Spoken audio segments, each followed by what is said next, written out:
Hello friends, स्वागत है आपका आपके अपने यूट्यूब चैनल कृतिका की पाठशाला में। दोस्तों, आज हम लोग यूपी स्पेशल की सीरीज में देखेंगे उत्तर प्रदेश के प्रमुख लोक नृत्य को। किसको देखेंगे? उत्तर प्रदेश के प्रमुख लोक नृत्य को, famous folk dance of Uttar Pradesh.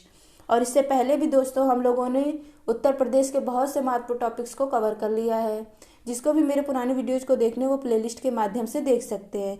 तो आज हम लोग देखते हैं folk dance of Uttar Pradesh. तो सबसे पहले हम लोग सबसे पहले आपका आता है लोक नृत्य। कौन सा? कीर्तन नृत्य। कौन सा? कीर्तन नृत्य। अगर आप लोग से पूछे ये किस क्षेत्र का है तो आप लोग को ये पता होना चाहिए किस क्षेत्र का है। ये ब्रज क्षेत्र का है, क्योंकि इससे भी क्वेश्चन बनते हैं कि किस क्षेत्र का है, ब्रज क्षेत्र का है कि बुंदेलखंड क्षेत्र का है कि पूर्वांचल क्षेत्र का है। तो ये आपका कीर्तन नृत्य किस क्षेत्र का है? तो ब्रज क्षेत्र का है। अब इसमें हम लोग आगे देखते हैं। ब्रज क्षेत्र में गौड़ी परंपरा के भक्त लोग मृदंग, हारमोनियम व मंजीरे की धुन पर हरि नाम का कीर्तन करते हुए यह नृत्य करते हैं। अगर पूछा जाए यह नृत्य कब क्यों करते हैं, तो ब्रज क्षेत्र में जो गौड़ी परंपरा के भक्त लोग हैं वह मृदंग से, हारमोनियम व मंजीरे की धुन पर हरि नाम का कीर्तन करते हुए यह नृत्य करते हैं। ये आपका कौन सा नृत्य था? कीर्तन नृत्य। अब हम लोग नेक्स्ट देखते हैं। नेक्स्ट है आपका कौन सा नृत्य? रास नृत्य। कौन सा नृत्य? रास नृत्य। और यह नृत्य भी आपका किस क्षेत्र का है? तो ब्रज क्षेत्र का है। तो यह नृत्य ब्रज क्षेत्र में रास लीला के दौरान किया जाता है। किसके दौरान किया जाता है? तो रास लीला के दौरान आपका रास नृत्य किया जाता है। और फिर आगे लिख रहा है कि रासक दंड नृत्य भी एक रासक दंड नृत्य है। यह भी इस क्षेत्र का एक रोचक नृत्य है। ब्रज क्षेत्र का यह भी एक रोचक नृत्य है। कौन सा? रासक दंड नृत्य। अब हम लोग नेक्स्ट देखते हैं। दोस्तों, आपका नेक्स्ट है उत्तर प्रदेश का लोक नृत्य झूला नृत्य। क्या है? झूला नृत्य। यह भी आपका किस क्षेत्र का है? तो यह भी आपका ब्रज क्षेत्र का है। यह भी आपका ब्रज क्षेत्र का नृत्य है, जिसका आयोजन श्रावण मास में किया जाता है। अगर पूछा जाए इसका आयोजन कब किया जाता है, तो इसका आयोजन आपका श्रावण मास में किया जाता है। और इस नृत्य को मंदिरों में भी किया जाता है। झूला नृत्य आपका मंदिरों में भी किया जाता है और श्रावण मास के दौरान किया जाता है। और यह आपका कैसा नृत्य है? तो ब्रज क्षेत्र का नृत्य है। अब नेक्स्ट है आपका मयूर नृत्य। तो दोस्तों, मयूर नृत्य किस क्षेत्र का है? तो मयूर नृत्य आपका ये भी ब्रज क्षेत्र का है। किस क्षेत्र का? ब्रज क्षेत्र का है। और इसमें नृत्य के दौरान मोर के पंख से बने विशेष वस्त्र धारण किए जाते हैं। इस नृत्य के दौरान आपका मोर से बने पंख के वस्त्र धारण करके इसको किया जाता है। इसमें इन सब जो लोक नृत्य है इसमें आप लोग को बस बताना चाहिए किस क्षेत्र का है और क्या चीज़ इसका फेमस है, इस नृत्य में क्या चीज़ फेमस है ये पता होना चाहिए। अब नेक्स्ट है आपका नरसिंह नृत्य। दोस्तों, आपका जो नरसिंह नृत्य है यह भी किस क्षेत्र का है? तो यह भी आपका ब्रज क्षेत्र का है। और ये नरसिंह नृत्य आपका नरसिंह चतुर्दशी को नरसिंह नाट्य नृत्य का आयोजन किया जाता है। अगर इसका पूछा जाए आयोजन का कब किया जाता है, तो नरसिंह चतुर्दशी को इसका आयोजन किया जाता है। और किस क्षेत्र का है? तो ब्रज क्षेत्र का है। इस आयोजन में किसका प्रदर्शन अगर पूछे किया जाता है तो देखिए किसका प्रदर्शन। इस नृत्य में नरसिंह भगवान द्वारा हिरण्यकश्यप दैत्य के और श्री राम जी के सबसे छोटे भाई शत्रुघ्न द्वारा लवणासुर दैव्य के बंध का प्रदर्शन किया जाता है। अगर प्रदर्शन पूछे तो इसमें मेन आपको यही पता होना चाहिए कि नरसिंह नृत्य आपका ब्रज क्षेत्र का है और कब किया जाता है, तो नरसिंह चतुर्दशी को किया जाता है। बस इतना दो फैक्ट याद होना चाहिए। और यह कहाँ का है? तो यह उत्तर प्रदेश का लोक नृत्य है। बस इतना फैक्ट आपको पता होना चाहिए। नेक्स्ट देखते हैं हम लोग। दोस्तों, आपका नेक्स्ट है चरकुल्ला नृत्य। और यह भी आपका किस क्षेत्र का है? तो यह भी आपका ब्रज क्षेत्र का है। किस क्षेत्र का है? ब्रज क्षेत्र का है। अगर पूछे कि ब्रज क्षेत्र में यह नृत्य होली के आसपास होता है, कब होता है? तो यह ब्रज क्षेत्र यह नृत्य होली के आसपास होता है। इसमें महिलाएं 108 दीपकों का चरकुल्ला पिंजरा सिर पर रख के नृत्य करती हैं। चरकुल्ला मीन्स होता है आपका पिंजरा। तो चरकुल्ला नृत्य किस क्षेत्र का है? तो ब्रज क्षेत्र का है। और यह होली के आसपास किया जाने वाला नृत्य है। और इसमें महिलाएं अपने सर के ऊपर 108 दीपकों को रख के डांस करती हैं। अब नेक्स्ट हम लोग देखते हैं घड़ा नृत्य। दोस्तों, यह भी आपका नृत्य किस क्षेत्र का है? तो यह भी आपका ब्रज क्षेत्र का नृत्य है। और ब्रज क्षेत्र के लोगों द्वारा किए जाने वाले इस नृत्य में बैलगाड़ी अथवा रथ के पहिए पर अनेक घड़े रखे जाते हैं, फिर उसे सिर पर रख कर नृत्य किया जाता है।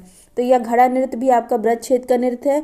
और ब्रज क्षेत्र के लोगों द्वारा मतलब इस नृत्य को किया जाता है। इस नृत्य को मतलब करते समय बैलगाड़ी अथवा रथ के पहिए पर अनेक घड़े रखे जाते हैं। बैलगाड़ी या रथ के पहिए पर अनेक घड़े रखे जाते हैं, फिर उसे सिर पर रख कर नृत्य किया जाता है। अब नेक्स्ट है आपका ख्याल नृत्य।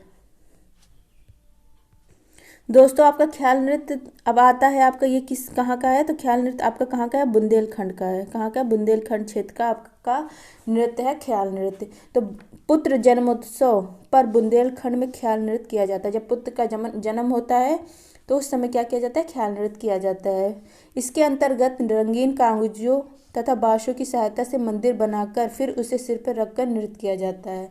मतलब इसमें मतलब कागजों तथा बाँसों की सहायता से मंदिर बनाते हैं, फिर उसको सिर पर रख के डांस करते हैं ख्याल नृत्य में। और यह किस क्षेत्र का है, तो यह आपका बुंदेलखंड क्षेत्र का नृत्य है। अब नेक्स्ट है आपका घोड़ा नृत्य। दोस्तों घोड़ा नृत्य भी आपका किस क्षेत्र का है, तो ये भी आपका बुंदेलखंड क्षेत्र का है। कहाँ का है, बुंदेलखंड क्षेत्र का है। और यह नृत्य बुंदेलखंड क्षेत्र में मांगलिक अवसर पर बाजों की धुन पर घोड़े द्वारा कराया जाता है।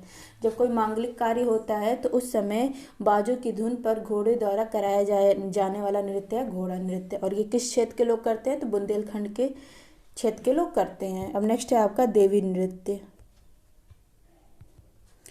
दोस्तों जो आपका देवी नृत्य है, यह नृत्य अधिकांश बुंदेलखंड क्षेत्र में ही प्रचलित है। तो मतलब देवी नृत्य भी एक तरह से आपका बुंदेलखंड क्षेत्र का ही नृत्य है। और इस लोक नृत्य में एक नर्तक देवी का स्वरूप धरकर, मतलब एक जो नर्तक होती है वो देवी का स्वरूप धरकर अन्य नर्तकों के सामने खड़ा रहता है तथा उसके सम्मुख से सभी नर्तक नृत्य करते हैं। मतलब कोई देवी का रूप रख के ऐसे मतलब खड़ी रहती है और उसके मतलब सम्मुख मतलब कई नर्तक नृत्य करते हैं। यही आपका क्या कहलाता है, देवी नृत्य। और यह किस क्षेत्र का, तो यह भी आपका बुंदेलखंड क्षेत्र का ही है। नेक्स्ट है आपका राई नृत्य। दोस्तों जो आपका राई नृत्य है, यह नृत्य बुंदेलखंड की महिलाओं द्वारा मांगलिक अवसरों पर व श्री कृष्ण जन्माष्टमी आदि अवसरों पर किया जाता है। तो राई नृत्य किस क्षेत्र का है, तो ये भी आपका बुंदेलखंड क्षेत्र का है। और यह नृत्य बुंदेलखंड की महिलाओं द्वारा मांगलिक अवसरों या श्री कृष्ण की जन्माष्टमी के उत्सव के रूप में मनाया जाए मतलब करते हैं। इस नृत्य के गीत श्रृंगार परख होते हैं। इस नृत्य के गीत श्रृंगार क्या होते हैं, परख होते हैं। अब नेक्स्ट है आपका क्या, पाई डांडा या मोनिया नृत्य। क्या है, पाई डांडा या मोनिया नृत्य। बुंदेलखंड के अहिर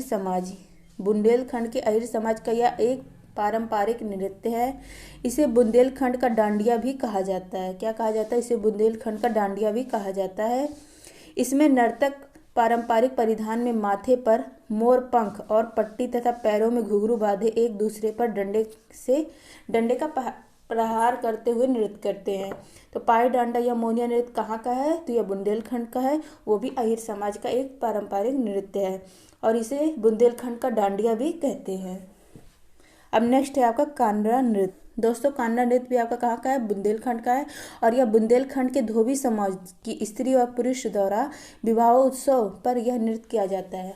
मतलब यहाँ के जो धोबी समाज के जो है लोग हैं स्त्री पुरुष, वह जब विवाह का उत्सव पड़ता है तो उस समय यह नृत्य करते हैं। कौन सा नृत्य, कानरा नृत्य। अब नेक्स्ट है आपका दोस्तों आपका नेक्स्ट है बरेदी या दीवारी नृत्य। क्या है, बरेदी या दीवारी नृत्य। और बरेदी किसे कहते हैं, यादव समाज के लोगों को कहते हैं।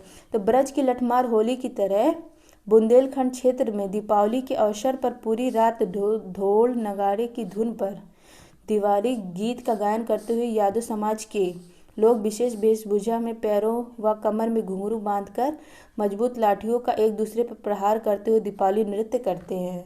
तो ये कौन से लोग करते हैं, तो यादव समाज के लोग दिवाली नृत्य या बरेदी नृत्य करते हैं। और यह किस क्षेत्र का है, तो आपको बुंदेलखंड क्षेत्र का है। और दीपावली के बाद भी यह नृत्य कई दिनों तक मतलब चालू रहता है। और इस नृत्य में गौ वंश के संरक्षण, संवर्धन और सुरक्षा का भाव निहित है। किसका भाव निहित है, तो गौवंश के संरक्षण, संवर्धन और सुरक्षा का भाव निहित है। फिर दोस्तों आपका नेक्स्ट आता है धोबिया नृत्य। क्या आता है? धोबिया नृत्य। धोबिया नृत्य विवाह व संतान उत्पत्ति, मतलब विवाह के अवसर पर या संतान की जब उत्पत्ति मतलब संतानोत्पत्ति पर पूर्वांचल में यह धोबी समुदाय द्वारा किया जाने वाला नृत्य है। तो यह किस क्षेत्र का नृत्य है? तो यह आपका पूर्वांचल क्षेत्र का नृत्य है और यह धोबी समुदाय के लोगों द्वारा किया जाता है। किस अवसर पर किया जाता है? तो विवाह का अवसर पड़ता है या संतान की उत्पत्ति होती है तब किया जाता है। इसमें नृत्य के माध्यम से धोबी व गधे के संबंधों की जानकारी प्राप्त होती है। किसके संबंधों की जानकारी प्राप्त होती है? तो धोबी व गधे के संबंधों की जानकारी प्राप्त होती है। फिर दोस्तों आपका नेक्स्ट है कठघोड़वा नृत्य। क्या है? कठघोड़वा नृत्य। यह नृत्य पूर्वांचल में मांगलिक अवसर पर किया जाता है। कहाँ किया जाता है? तो पूर्वांचल में मांगलिक अवसर पर किया जाता है। इसमें एक नर्तक अन्य नर्तकों के घेरे के अंदर कृत्रिम घोड़ी पर बैठकर नृत्य करता है। कृत्रिम मीन्स क्या होता है? हाथ से बना हुआ घोड़ी पर बैठकर क्या करता है? नृत्य करता है। तो यह किस क्षेत्र का नृत्य है? तो आपका पूर्वांचल क्षेत्र का नृत्य है और मांगलिक अवसरों पर किया जाता है। नेक्स्ट है आपका कहार उनवा नृत्य। आपका पूर्वांचल क्षेत्र का नृत्य है और पूर्वांचल में यह नृत्य अनेक शुभ अवसरों पर विशेष रूप से कहार समाज के लोगों द्वारा किया जाता है। तो किस समाज के लोगों द्वारा किया जाता है? कहार समाज के लोगों द्वारा किया जाता है आपका कहार उनवा नृत्य और यह पूर्वांचल क्षेत्र का नृत्य है।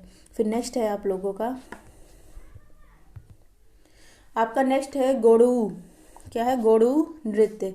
प्रहसन प्रधान गोड़ू नृत्य पूर्वांचल क्षेत्र का एक प्रसिद्ध लोक नृत्य है।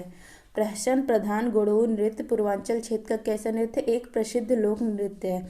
इसमें बीच बीच में हर बोल बोला जाता है। क्या बोला जाता है? मतलब डांस करते करते बीच बीच में क्या बोला जाता है? हर बोल बोला जाता है। हर बोल हर बोल। ये आपका किस क्षेत्र का है? तो पूर्वांचल क्षेत्र का नृत्य है। नेक्स्ट है आपका नटवरी नृत्य। क्या है? नटवरी नृत्य और यह नृत्य प्रदेश के पूर्वांचल क्षेत्र के यादव लोगों द्वारा किया जाता है। किस क्षेत्र के लोगों द्वारा? तो पूर्वांचल क्षेत्र के यादव लोगों द्वारा किया जाने वाला नृत्य है। यह नृत्य गीत व नक्कारे के सुरों पर किया जाता है। किसके सुरों पर किया जाता है? तो यह गीत व नक्कारे के सुरों पर किया जाता है। दोस्तों आपका नेक्स्ट है नकटोरा नृत्य। क्या है? नकटोरा नृत्य। तो पूर्वांचल में लड़कों के विवाह वाले घरों में बारात जाने के बाद उन घरों की महिलाओं द्वारा पुरुषों का वेश धारण कर रात भर हास परिहास युक्त नाटक व नृत्य किया जाता है। मतलब जो लड़कों के घरों में जब विवाह होता है, जब बारात चली जाती है, उसके बाद जो महिलाएं बचती हैं उनके द्वारा मतलब हास परिहास करने के लिए यह नृत्य किया जाता है नकटोरा नृत्य। और किस क्षेत्र का है? तो पूर्वांचल क्षेत्र का है। फिर दोस्तों आपका नेक्स्ट है नटुआ नृत्य। क्या है? नटुआ नृत्य। पूर्वांचल में नटुआ समाज के लोग द्वार द्वार पर जाकर यह नृत्य करते हैं और बदले में अन्न वस्त्र व पैसे आदि प्राप्त करते हैं। तो यह भी आपका पूर्वांचल क्षेत्र का नृत्य है और यह किस समाज के लोग करते हैं? तो नटुआ समाज के लोग करते हैं। फिर नेक्स्ट है आपका विदेशिया नृत्य। विदेशिया नृत्य आपका किस क्षेत्र का? तो यह भी आपका बुंदेलखंड पूर्वांचल क्षेत्र का है और यह पूर्वांचल क्षेत्र का एक नाटक प्रधान नृत्य है। कैसा नृत्य है? नाटक प्रधान नृत्य है। इसमें विदेश जाते समय या विदेश चले गए पति के साथ पत्नी की भोजपुरी बोली में करुण एवं प्रणय वार्ता का दृश्य प्रदर्शित किए जाते हैं। तो विदेशी नृत्य आपका कहाँ का है? तो पूर्वांचल क्षेत्र का। और इसमें जब पति उति विदेश चले जाते हैं तो इसमें महिलाएं मतलब अपना भोजपुरी बोली में यह नृत्य करती हैं। नेक्स्ट है आपका जोगनी नृत्य। क्या है? जोगनी नृत्य और इस नृत्य को अवध क्षेत्र में किस क्षेत्र में किया जाता है? तो यह अवध क्षेत्र में किया जाता है और यह अवध क्षेत्र में विशेषकर रामनवमी के त्यौहार पर किया जाता है। कब किया जाता है? तो रामनवमी का जब त्यौहार आता है तब किया जाता है आपका जोगनी नृत्य। इसके अंतर्गत जैसे कोई साधु होता है या कोई पुरुष, वह किसका रूप धारण करता है? तो महिला का रूप धारण करके नृत्य करते हैं जोगनी नृत्य में। फिर नेक्स्ट है आपका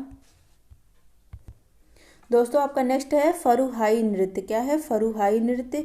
यह अवध क्षेत्र के अहीर समाज का प्रसिद्ध लोक नृत्य है। फरुहाई नृत्य किस क्षेत्र का है? तो अवध क्षेत्र का है और अवध क्षेत्र के अहीर समाज का प्रसिद्ध लोक नृत्य है। लाठी डंडों के साथ पैर व कमर में घुंघरू बांधकर डफली व अन्य वाद्य यंत्रों की धुन पर यह नृत्य किया जाता है। फरुहाई नृत्य तो किस क्षेत्र का है? अवध क्षेत्र का है। बस आपको मेनली ज़्यादा यही पता होना चाहिए कि यह आपका उत्तर प्रदेश का सारे लोक नृत्य है और किस क्षेत्र के है, तो अवध क्षेत्र, मतलब सब क्षेत्र के नाम पता होना चाहिए। फिर नेक्स्ट है आपका क्या है, ढोडिया नृत्य। यह अवध क्षेत्र के एक प्रसिद्ध लोक नृत्य है। तो किस क्षेत्र का प्रसिद्ध लोक नृत्य है, तो अवध क्षेत्र का प्रसिद्ध नृत्य है। और यह नृत्य राम के लंका विजय के बाद वापस आने पर स्वागत के स्वरूप में किया जाता है। जब राम जी ने लंका विजय कर लिया था तो उनके वापस आने के स्वागत की खुशी में क्या किया जाता है, ढोडिया नृत्य किया जाता है। इसमें छिद्रयुक्त मिट्टी के बर्तन में दीपक जलाकर उसके सिर पे रखकर ये डांस किया जाता है। मतलब छिद्रयुक्त मिट्टी के बर्तन में दीपक जलाकर उसको सिर पर रख कर यह नृत्य किया जाता है। फिर नेक्स्ट है आपका सैला या सेरा नृत्य। क्या है, सैला या सेरा नृत्य। यह सोनभद्र व मिर्जापुर के आदिम समाज के युवक कुछ प्रमुख अवसरों पर पैरों में घुंघरू, कमर में मोरपंख व हाथ में डंडा लेकर नृत्य करते हैं। तो ये किस क्षेत्र के लोग करते हैं, सोनभद्र व मिर्जापुर के आदिम समाज के जो युवक होते हैं वो यह नृत्य करते हैं, सैला या सेरा नृत्य। दोस्तों आपका नेक्स्ट है कर्मा नृत्य। कर्मा नृत्य भी सोनभद्र व मिर्जापुर के लोग करते हैं। सोनभद्र व मिर्जापुर के खरपतवार आदिवासी लोगों द्वारा खरीफ फसल बोने के बाद और होली के अवसर पर यह नृत्य किया जाता है। कर्मा नृत्य कौन से लोग करते हैं, तो सोनभद्र और मिर्जापुर के आदिवासी लोग इसको करते हैं। और यह कब करते हैं, तो खरीफ फसल बोने के बाद और होली के अवसर पर यह नृत्य करते हैं। फिर नेक्स्ट है आपका दोस्तों आपका नेक्स्ट है डांडिया नृत्य। क्या है, डांडिया नृत्य। और सोनभद्र आदि जिलों में संतान की कामना पूरी होने पर यह नृत्य सरस्वती जी के चरणों में समर्पित होकर किया जाता है। तो डांडिया नृत्य भी आपका सोनभद्र के क्षेत्र से संबंधित है। और यह जब संतान की कामना पूरी हो जाती है तो सरस्वती जी के सामने यह नृत्य किया जाता है। फिर नेक्स्ट है आपका चोलर नृत्य। क्या है, चोलर नृत्य। तो मिर्जापुर, सोनभद्र आदि जिलों में यह नृत्य अच्छी वर्षा व अच्छी फसल के लिए किया जाता है। सोनभद्र व मिर्जापुर में यह नृत्य कब किया जाता है, जब अच्छी फसल या अच्छी वर्षा होती है तब किया जाता है आपका चोलर नृत्य। फिर दोस्तों आपका नेक्स्ट है ढरकहरी नृत्य। क्या है, ढरकहरी नृत्य। यह नृत्य सोनभद्र जिले में जनजातियों द्वारा किया जाता है। तो सोनभद्र में किसके द्वारा किया जाता है, तो जनजातियों द्वारा यह नृत्य किया जाता है। इसमें जानवरों के सींग लगे वाद्य यंत्र बजाकर नृत्य किया जाता है। जानवरों के सींग लगे वाद्य यंत्र बजाकर नृत्य किया जाता है। तो ये थे कुछ आपके उत्तर प्रदेश के लोक नृत्य जो कि एग्जाम के पॉइंट ऑफ व्यू से बहुत इंपॉर्टेंट है। आशा करती हूँ आप सबको ये वीडियो बहुत पसंद आया होगा। अगर वीडियो पसंद आया हो तो वीडियो को लाइक करें, चैनल को सब्सक्राइब करें और अपने दोस्तों को भी ज़रूर शेयर करें। अंत तक देखने के लिए आप सबका बहुत बहुत धन्यवाद। मिलते हैं नेक्स्ट वीडियो में।